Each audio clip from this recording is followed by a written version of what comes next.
Hey guys, Biz here. Welcome to the channel. And yet again, we're looking at the La-7. But in this video, we're going to give it an in-depth review. We're going to consider all the peculiarities there are to the La-7, from its flight performance, firepower, the matchmaker that it gets, the BR spread, and how you can worse different nations' planes, what is your experience going to be in Uptiers, and so on. So the La-7 is an interceptor, and it's a very, very powerful low to medium altitude interceptor. It comes from the family of Lavochkin 5s, the La-5 series of planes, and if you have flown them, then you would be much more comfortable getting into the shoes of the La-7, and also you're going to realize how that much more better the La-7 is. Now, the La-7 did receive a much more powerful engine, and also it gets improved aerodynamics. But with that improvement in aerodynamics, it gets a slight hit in the top speed as the wings rip off at 735 kilometers, as opposed to in the La-5 FN, it's slightly higher than that, somewhere around 760, I think. I don't remember exactly, but yeah, it's more than 735. So the La-7, although cannot go as fast as an La-5 FN, but it has a much better ability to turn, and it doesn't compress as much as an La-5. So the wings rip off at 735 and the gears at 320, while the plane has a combat flaps limit of 504 kilometers an hour and takeoff flaps at 471. The landing flaps can be deployed up till 300, and this is the thing, like, if you have your keybind set up to cycle through flaps, in which you can cycle through flaps like combat flaps, takeoff flaps, and then landing flaps, and then pull them back into sequence: landing flaps, takeoff flaps, combat flaps, and then flaps raised. So if you have that keybind set up, you will be able to use this plane that much more effectively. Now, I am guilty of not having used that keybind, and I'm thinking of finding a place on my keyboard to get that keybind in, but I already have so many keybinds set up that it's going to be a little difficult for me to adjust it. But I am thinking about it. I really need to do that. It's a good thing to do if you're going to fly planes all that much. It's better to have that thing as opposed to dropping your gears and then pulling back your flaps in and then popping your flaps, going back to the landing flaps mode. But then again, you still miss out if some planes don't have takeoff flaps.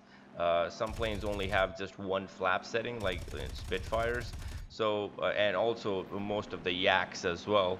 So you don't really need that. But for the planes that do have the ability to pop flaps at different settings, different values, it's that much more effective if you use that keybind.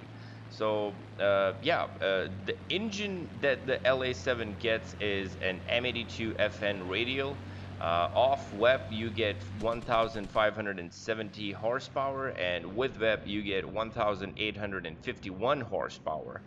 So that's pretty good. And the thing with the La-7 is, with this much engine power and the weight of the plane, you are able to create energy in situations where most enemy players who are accustomed to energy trapping planes in much easier circumstances, they were going to consider that maybe they might have energy trapped you, and they'll make mistakes, and then you can totally dunk on them with that massive engine of yours and that insane performance. As the La-7 has really good stall characteristics, I just love pulling hammerheads in that, and you can just keep going vertical, and it's a fantastic plane. I just love this plane. Anyway, so yeah, you you can create energy in situations from low to medium altitude where most enemies are going to think that they might have stalled you. So that's one of the biggest advantages in flying the La-7. The next thing is the firepower. Now, Russians get some really nice machine guns, but the 20 mils are slightly lacking. But even in that, the Schwach cannons have better performance as opposed to the B-20S and the B-20s. The thing is that the Schwach cannon doesn't get a very good HE fill around, and I'm going to flash a picture of the Schwach round on the screen. You can take a look at that in the comparison, what it looks like, and it's not that big either. So it doesn't have the capacity for all that HE filler like you see on other planes, like in German tech tree. For example, the MG151s or the American A&M2s and M3s.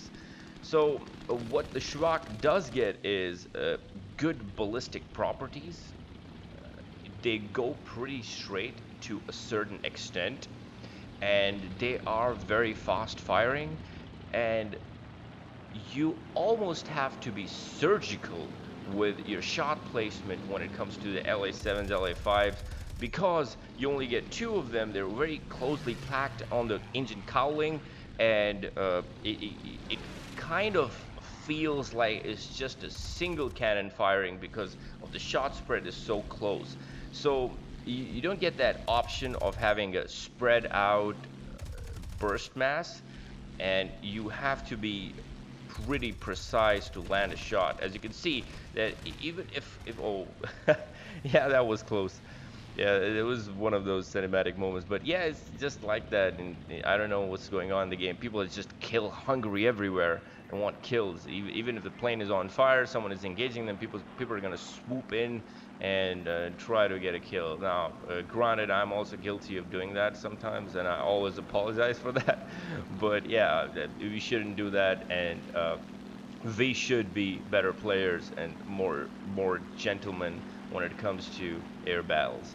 So yeah, back to Schwach cannons. So this plane gets two Schwach cannons, and I recommend using the armor target belts. And the reason for that is right there, you see? So you get a hit on the engine with one of the API rounds, it's a guaranteed fire set. Now sure, there is one round of fragmentation incendiary tracer in the armor target belt, but it doesn't matter. You can, that thing has still came in clutch sometimes. Like if I'm just left with just last two rounds, and the FIT round just manages to shear off a orange or a red wingtip off a plane in the last few rounds. So that also works, but it's not as effective as the API round. So you're going to be looking at the API rounds to give you the maximum damage output onto the enemy plane. And also the API rounds do not have tracers, so you have to keep in mind that the tracer round that you do see is the fragmentation incendiary round, while the bullets in between those tracers are the API rounds, and that is the round that is going to give you the maximum damage output. Try to aim for pilot snipes, the engine shots, as one hit from an API round on the engine, it's an instant fire set. And if the fire isn't bugged, because I have noticed these days quite a few times I've set planes on fire. Their fuel tanks really put out fires even if the plane doesn't have self-sealing fuel tanks. For example, the Japanese planes, they've been putting out fires really easily, and you can imagine if a plane that doesn't have self-sealing fuel tanks can put out fires, then planes like the German, the American, and the British tech tree, they're going to put out fires that much more effectively. So in my experience, engine fires are pretty reliable, but fuel tank fires are not reliable till the time Gaijin fixes it. So you're going to use your API rounds. You're gonna rely on your API rounds to give you that maximum edge and damage output on the enemy players. They're pretty good as they go through the plane pretty straight. Now, I did read around a bit about how armored armored target or armored piercing incendiary rounds behave when it comes to the contact with the planes. It's not exactly true the way they behave in the game. They go straight. If you shoot a plane at the rear, the bullet is not going to ricochet or anything as such off a plane. It's just going to go straight, and it's going to disregard all the things in the plane and hit the pilot. So other than just a few things like fuel tanks and stuff like that. The fuel tanks do eat your rounds, so if a plane has centerline fuel tanks, most of the times the enemy plane is going to be set on fire, but you won't be getting any pilot snipes. But still, if a plane doesn't have all those fuel tanks over there, you can get really nice and solid pilot snipes with the API rounds with this plane. So the thing with Schwachs is if you land them right, they're pretty satisfying. But there is a catch. Now, I use a certain setting. I'm going to flash it on the screen. That is no vertical targeting and no gun convergence at all. Well, I mean, it's up to your own preference, but my preference is to use no gun convergence and no vertical targeting. That gives me no jump whatsoever, no ballistic correction, no gun convergence, just straight up bullet leaving the muzzle and dropping off naturally as it would due to its ballistic properties. Now, you do have to aim slightly higher when it comes to this, but when it comes to long range shots, but when it comes to close range shots, you can really surgically place your shots, just like this. My shots went completely straight. Now, if I had vertical targeting switched on, the shots would jump a little bit. If I had gun conversions, that would... I have noticed this thing, and that's probably my own opinion. You might have your own, but I have noticed even with gun convergence settings, the bullets behave slightly different when it comes to the way they do in the properties of ballistics. So I don't use vertical targeting or gun convergence with centerline armament planes, and this I use this from props to high tier jets, especially jets with single cannon armament or centerline armament.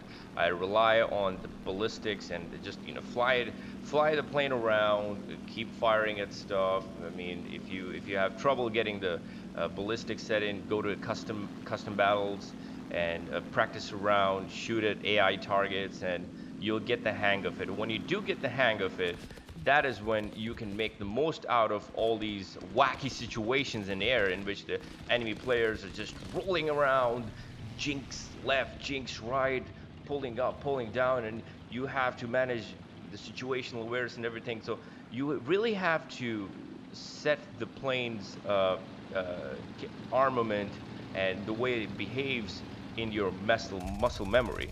When you do that, you're going to be that much more effective with landing shots. It's a lot of fun like that. Yeah, so this is that was all about the plane's flight performance and the firepower. Now we are going to talk about how this plane performs from low to high altitude and how you are supposed to fly this thing at different altitudes and what you should be doing that will grant you the most satisfaction.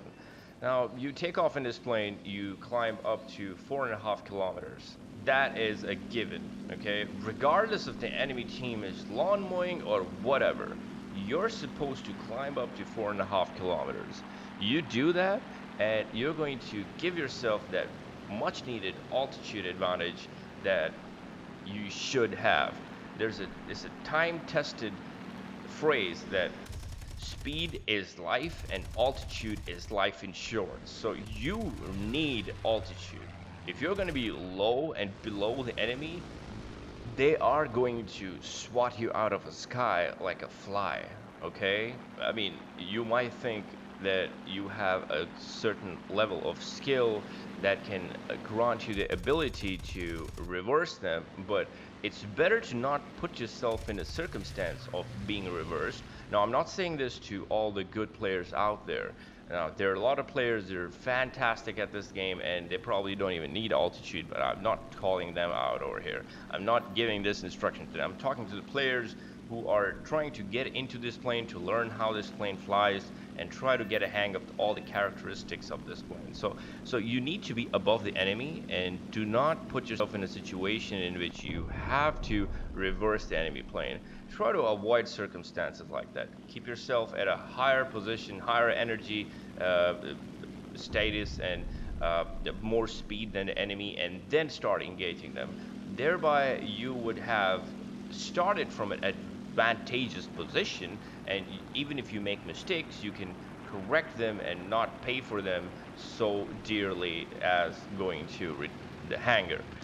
And you only get one spawn in ARB, so I mean, it feels bad when you go to hangar without having contributed to the team. So you have to go up to 4.5 kilometers. When you do that, you start looking around. You look around and you prioritize targets. At the battle rating of 4.7, the most dangerous enemies that you are going to face in the current matchmaker are going to be the British Spitfire F Mark 9s, the G55s, and American P-51 D-30s, the F-82s, P-47 D-28s, and you can see these are all the planes. I'm talking about almost every plane that exists at this BR, because every other plane, almost every other plane at this BR performs better at higher altitude than you. La-7 is not designed to fly at altitudes over 4.5 kilometers effectively. It can fly up there, and you have to go up there. But the other planes at this altitude are going to have better flight performance than you. So you have to slightly climb off the side, go up to 4.5 kilometers, and then start engaging the enemy players from a position of advantage. Now, the P-47s, the P-51s, the Spitfires, the Italian G55s, the C205s, the RE2005s, and Uptiers, and you have to keep in mind you can even face an F4U4B in an Uptier. So you really have to take into account all the opposition that you can face, and then there are planes like the Japanese A6M5 Otsus and A7M1 Repus or M2 Repus. I'm going to go into that, how you can fight those planes as well.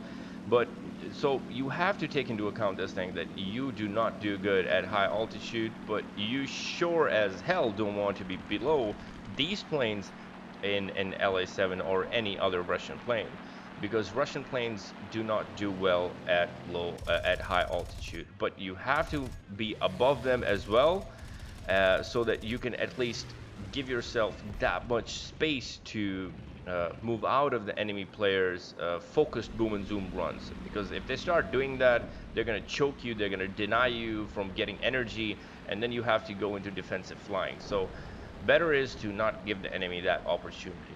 The next thing that I'm going to talk about is teamwork. Almost every nation in World War II, when they made their planes, they had certain doctrines. Now, if you look at the British planes, they had two prominent planes as in the fighter category, interceptor category. That was the Spitfire and the Typhoon. Now, the dynamics that the Spitfire and the Typhoon shares is that the Spitfires, and now I'm talking with this game in reference, okay, not IRL. The IRL tactics differed, but yeah, but of course the doctrines dictated the kind of planes they're gonna make, but in the game, the dynamic of those planes becomes that much more insanely cool. Like for example, you have a team of Spitfires, and then you got 4 Spitfires on the team and 4 Typhoons on the team, or Tempests. What the Spitfires do is they are turn fighters that pull the enemy in, turn around and get into a turn fight and deplete the enemy's energy levels, while the typhoons and the tempests, they zip around like barracudas and kill off enemy planes and the furballs. So the same way, the same kind of whole idea applies to the Russian planes as well.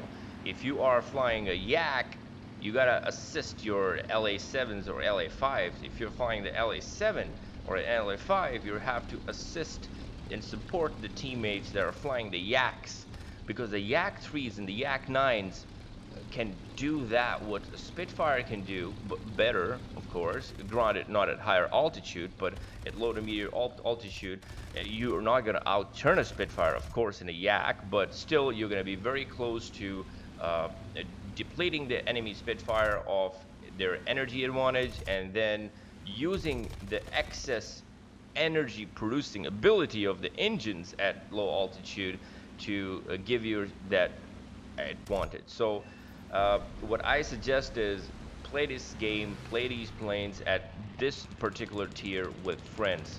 What it's going to do is going to give you a bit of a breathing space and also grant you better situational awareness. But also you can assist each other with the characteristics and abilities of these planes in the way that's going to benefit your team. And also it's a granted, I'm just going to lay it out there. You play this game with teammates, you're going to have a better experience as opposed to playing solo.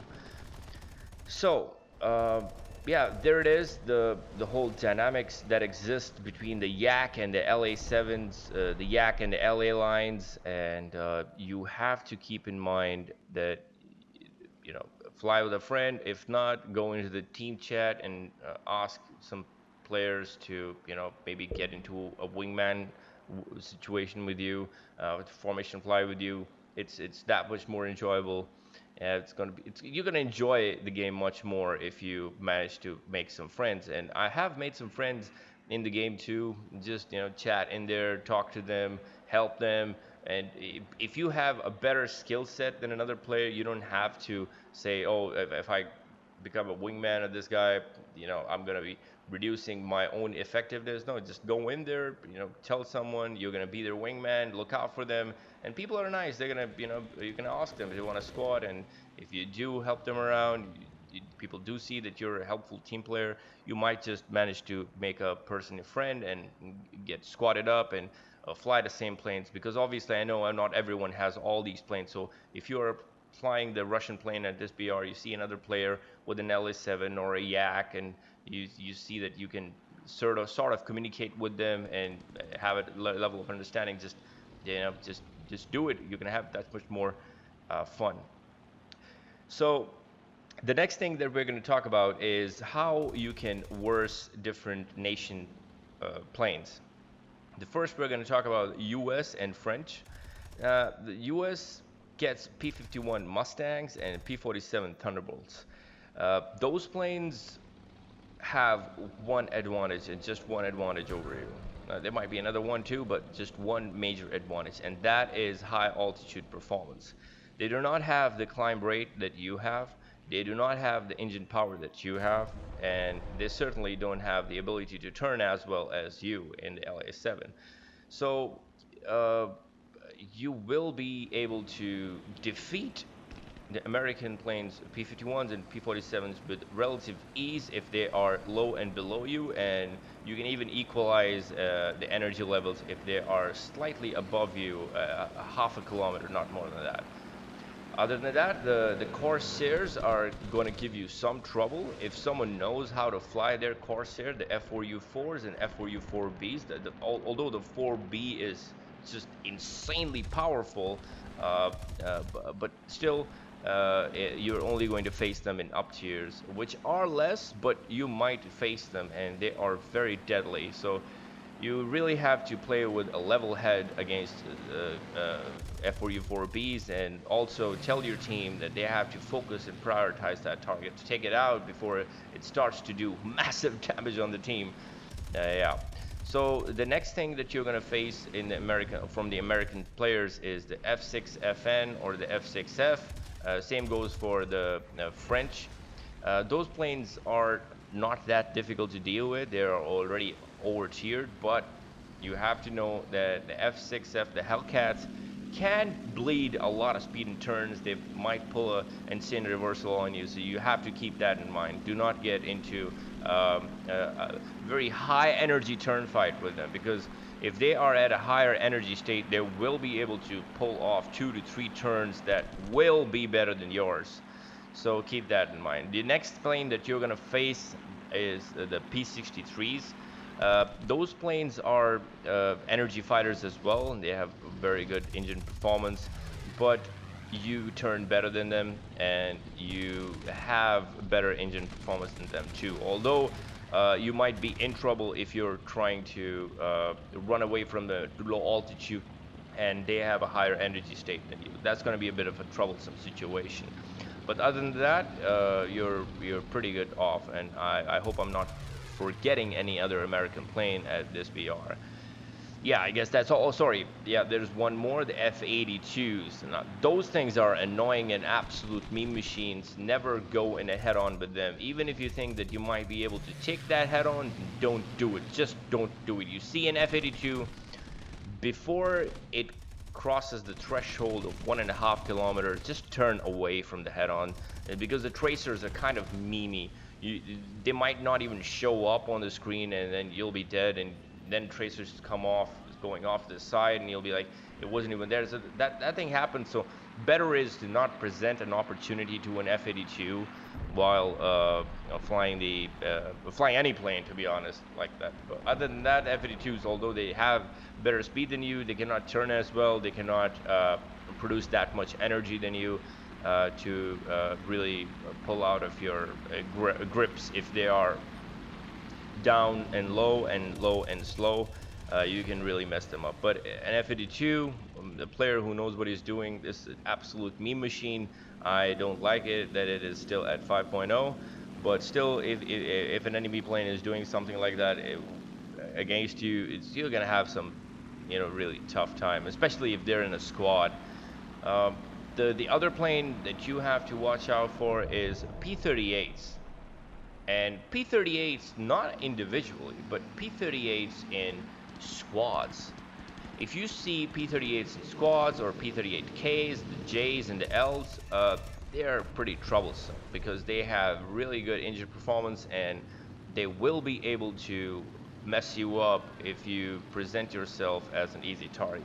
So try to separate them from each other and make them deplete their energy and then take them out, as opposed to going into their realm that is a high altitude and fighting them. You cannot do that. They will always out energy you, and they are pretty good at this tier. The P-38Js and Ls, they have boosted ailerons and surface controls. They can really roll pretty well and pull off some really amazing maneuvers, so keep that in mind.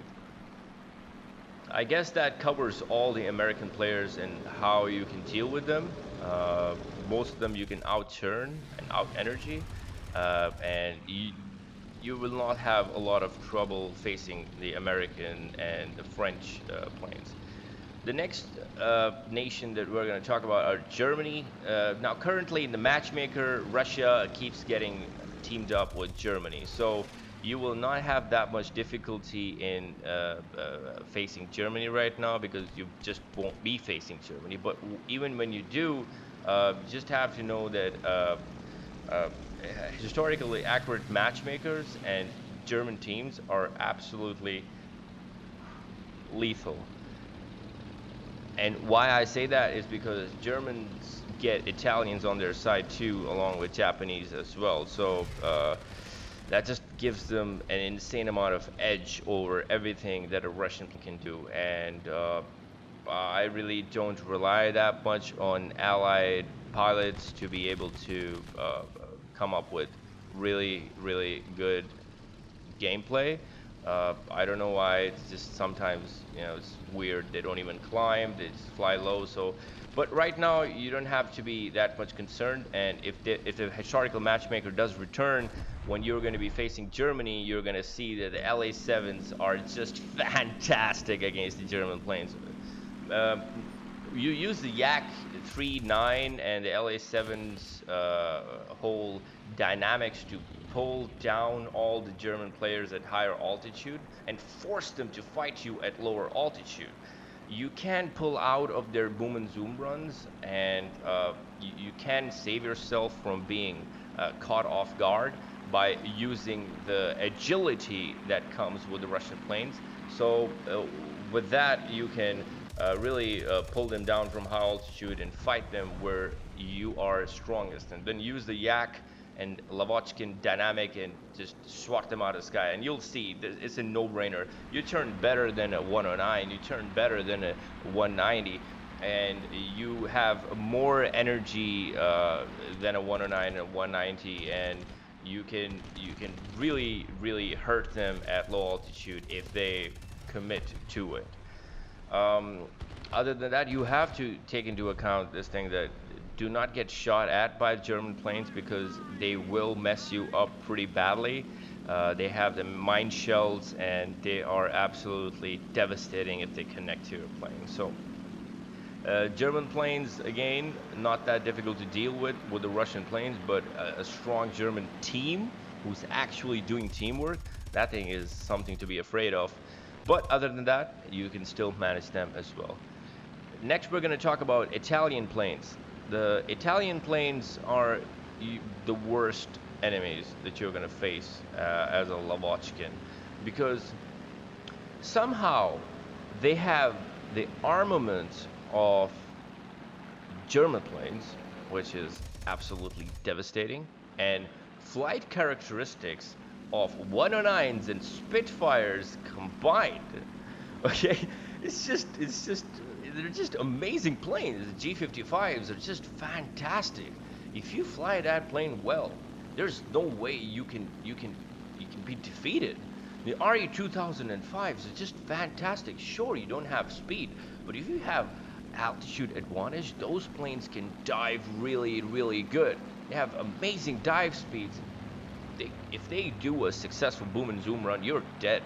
So whenever I fly, I always make it very important for myself to prioritize Italian planes, because they are the most important planes to take out early game, because they can be devastating, especially late game when they run low on fuel and their planes become that much more lighter, and oh my god, it's just really hard to counter those planes. So the way you can counter them is you have higher top speed than them. So what you have to do is do not go into a straight dive. Okay, do not go into a straight dive. You have to keep them shallow. Keep your dives shallow and equalize the energy difference, and then start maneuvering with them. But even then, do not go into a full dedicated turn fight. What you want to do is use 60 to 70% of your ability to turn and maneuver, go into spirals, try to go up and down, just loop around, and do not go into stall fights either, especially in higher energy dogfights, because they retain energy pretty good, and you might think that you're going to stall them, but they're not going to stall out, and you're going to really hurt yourself while facing a G55 or an RE 2005. So like I said, shallow, gentle maneuvers in which you equalize your energy levels, and then start maneuvering. Just go into long turn fights in which you make a turn, pass on them, go underneath them, pull a split S or a loop, and just try to make them maneuver. You keep on making them maneuver, and you are going to energy trap them. You're going to deplete them of their energy, and it takes a bit of time for the G55 or an RE 2005 to pick their energy levels up after having made a lot of turns, and if they are low on speed. But if you manage to do that, you can hurt them. You can hurt them. But a smart G55 and an RE 2005 player is really hard to counter in this plane. So just gonna uh, give you this much, that you gotta use your top speed to equalize the difference, and do not go into really steep dives. Keep it shallow, keep it gentle, and equalize the energy levels, and then start turning around, because they are going to lose more energy than you in turn fights, because your engine performance at low to medium altitude is that much better.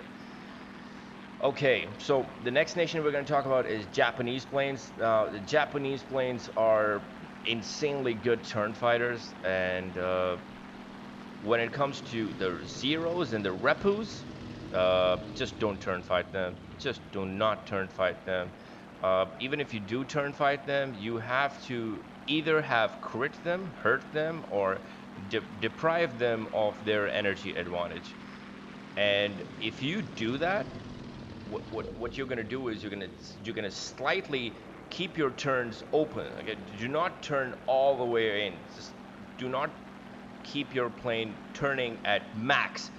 Keep it slightly gentle, and turn around at your 70-80% ability, and just keep on making the Japanese planes maneuver so that they become low on energy. The same with the Italians. Get them low on energy and then take them out. When it comes to the J2Ms, you can deal with them, and I've had a fair degree of success in dealing with J2Ms as opposed to A7Ms, the repus.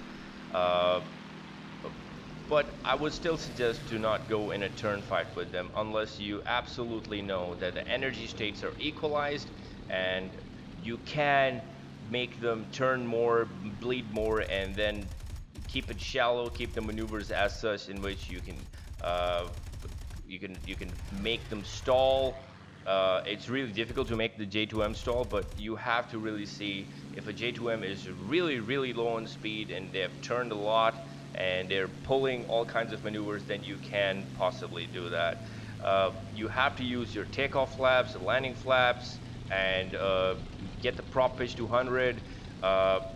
We use mech for that, and then when you are turning with them or in a scissors, if you have your prop pitch to 100 and you pull the throttle to 0, you're going to get a bit of a air brake, and with that you have to make the J2Ms overshoot you, try to reverse them, turn fight them, go into more vertical loops, because but yeah, you have to take into account this thing as well. If a J2M goes into vertical maneuvers with you, you also will have difficulties. But from my experience, a lot of players don't do that. They fly the J2Ms just like a zero, so they try to turn fight you. The J2M doesn't turn as well as a zero, but it still turns significantly good.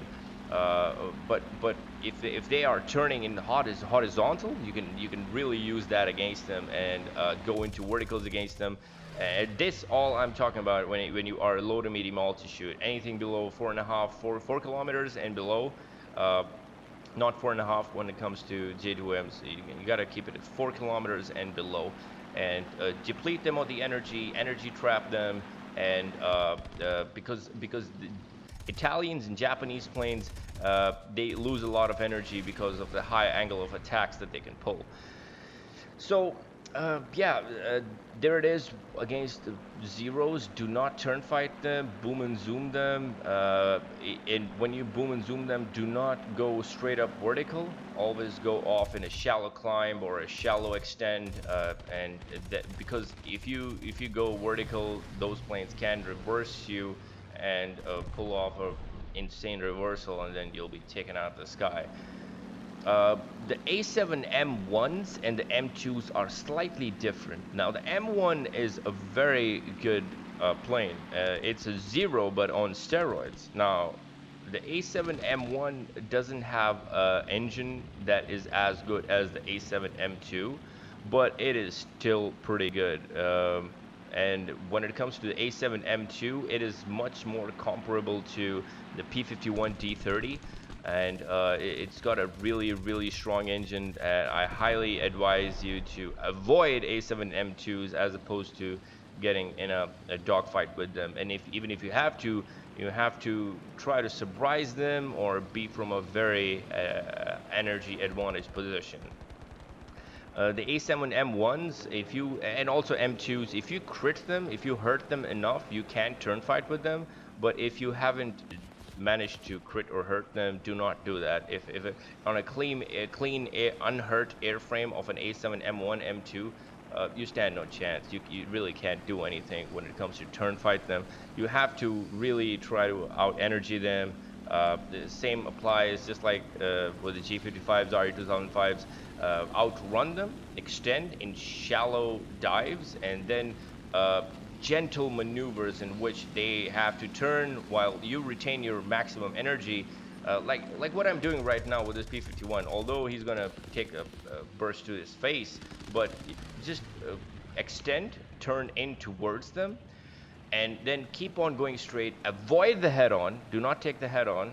That was stupid of me to do that head-on, but avoid a head-on, and then go underneath them to avoid their head-on burst and go straight. So they are going to turn for you. They're going to turn around, and just pulling that 180 degree, with that 180 turn, they're going to lose so much energy that you will be able to out energy them.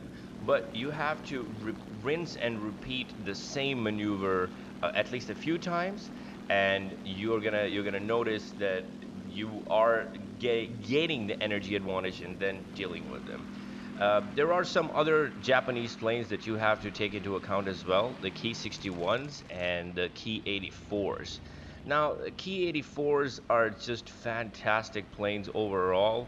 The only thing that you should consider using against the Ki 84 is top speed and the compressibility that the Ki 84s get at top speed.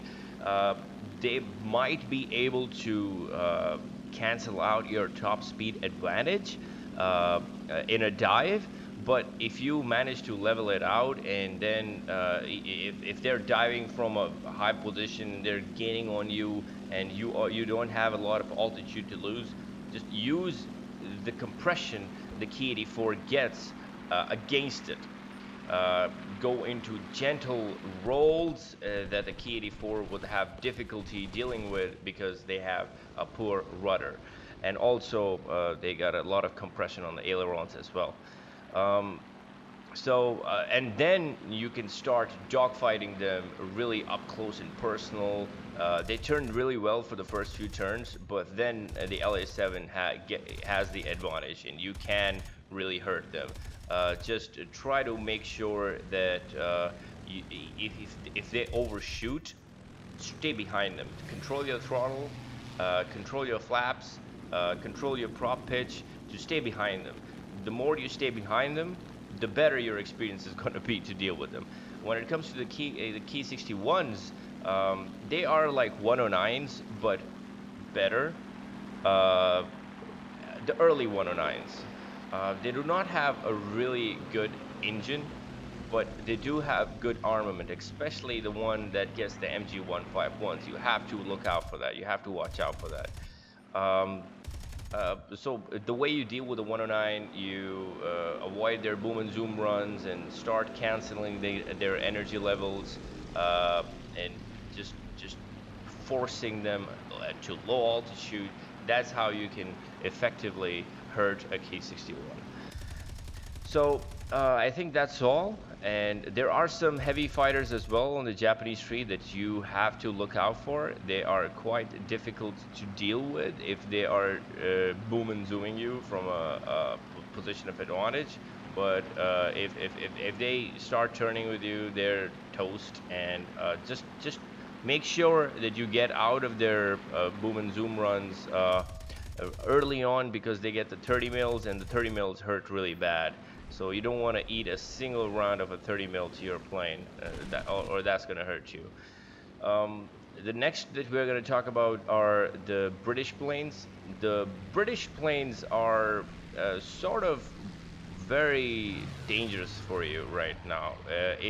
if they get on your team with the Germans, uh, you might have a bit of a breathing space. But if they are on the Allies or the rest of the world team, you will be in trouble. If an F Mark 9 finds you below it, they can really stick behind you. If a Spitfire Mark 5B trop, C trop, C or Mark 5B get behind you, you're gonna have a lot of trouble getting them off your six. So you don't want to get in an up close turn fight with them.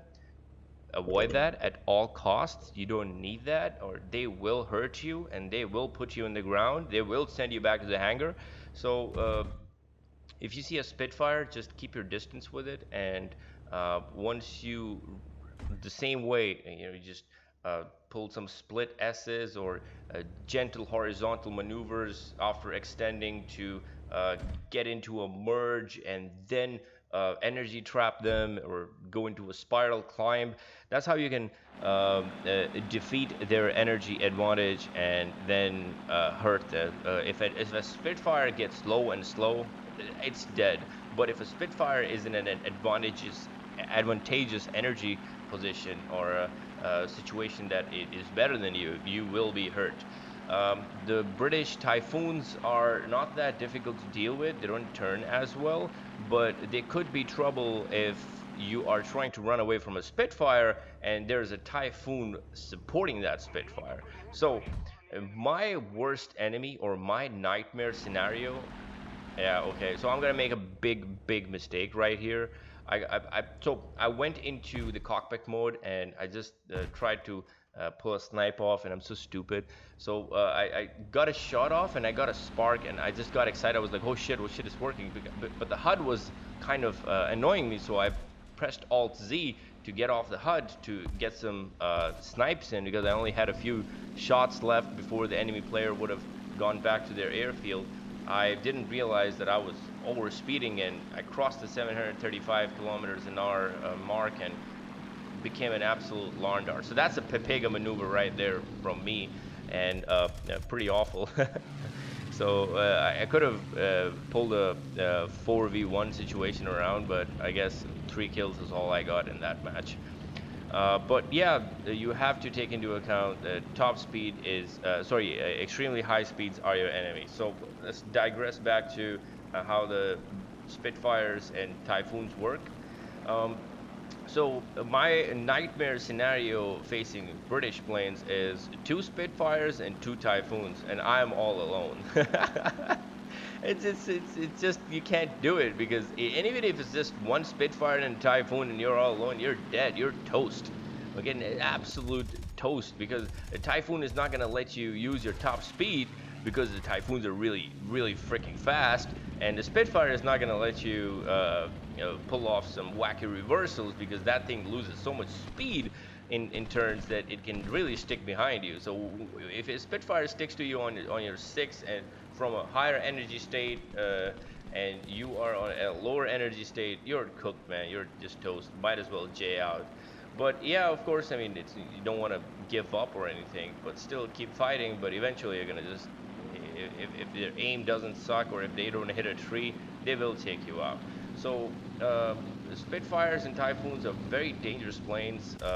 We are lucky that not a lot of players that are good at flying those planes fly those planes, so we can do things like we just did right now. Yeah, that's and also Seafires. Okay, so there's a Seafire Mark 16.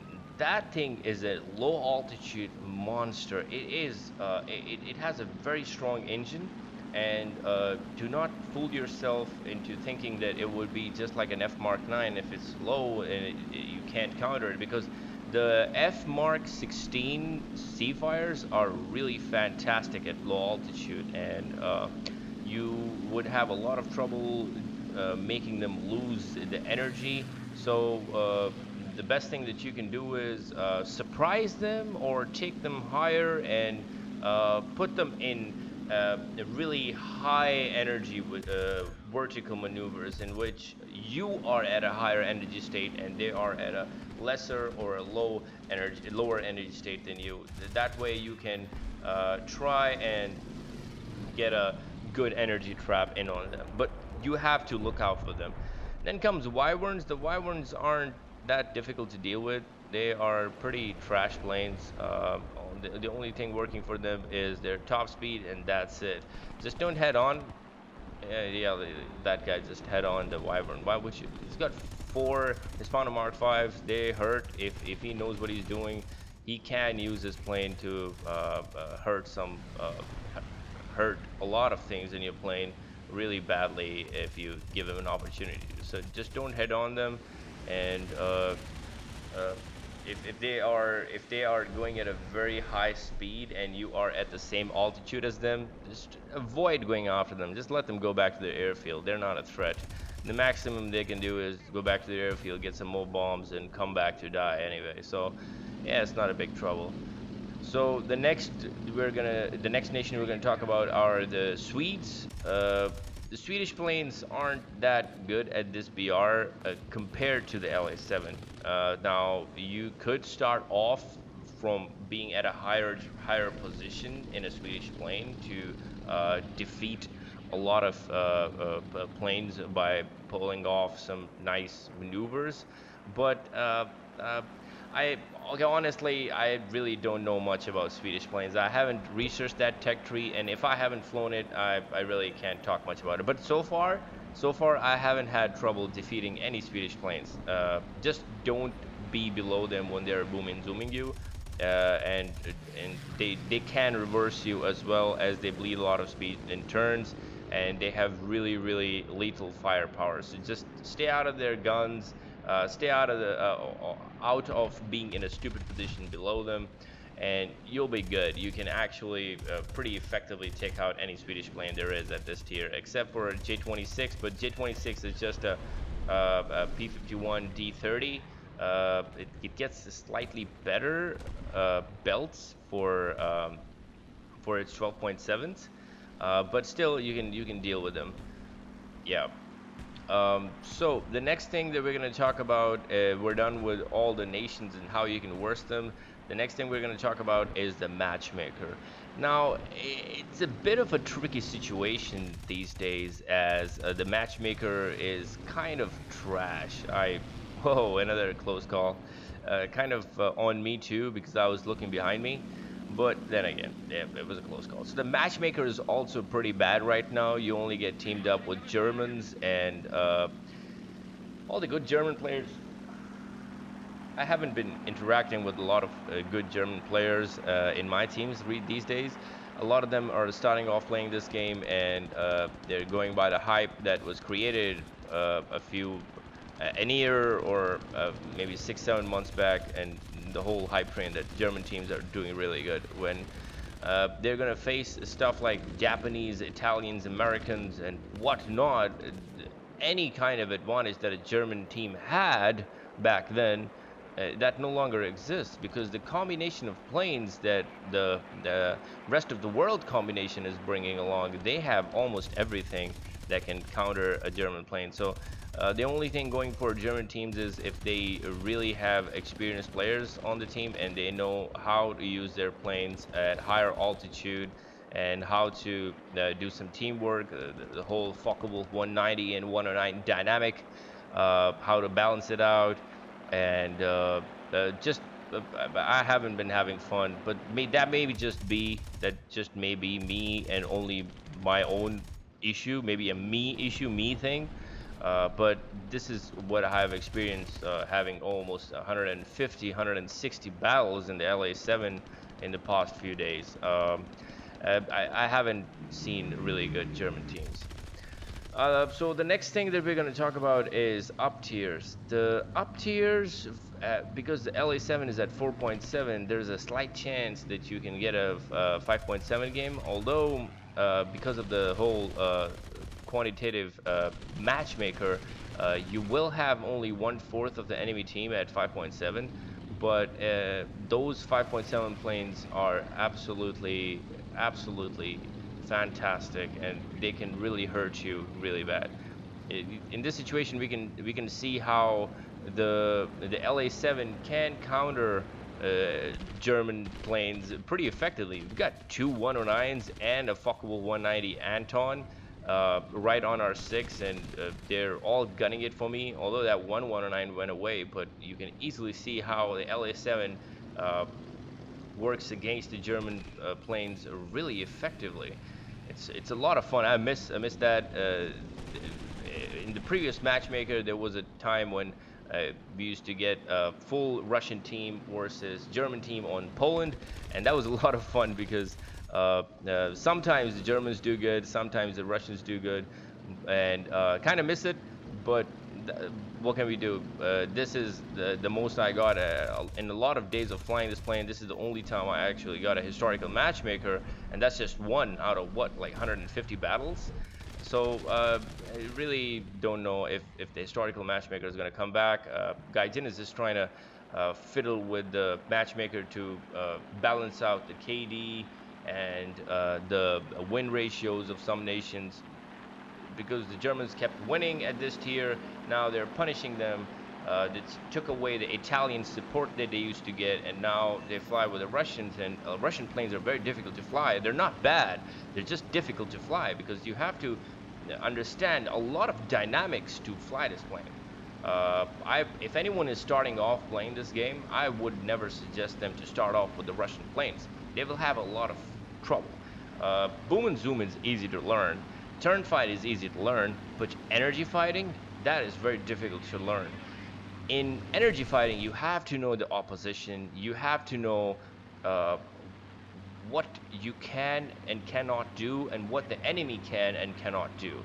And only then can you effectively make the best use out of your plane. But even then, if your team is not supporting you, if the team is not working with you or for each other, they will suffer.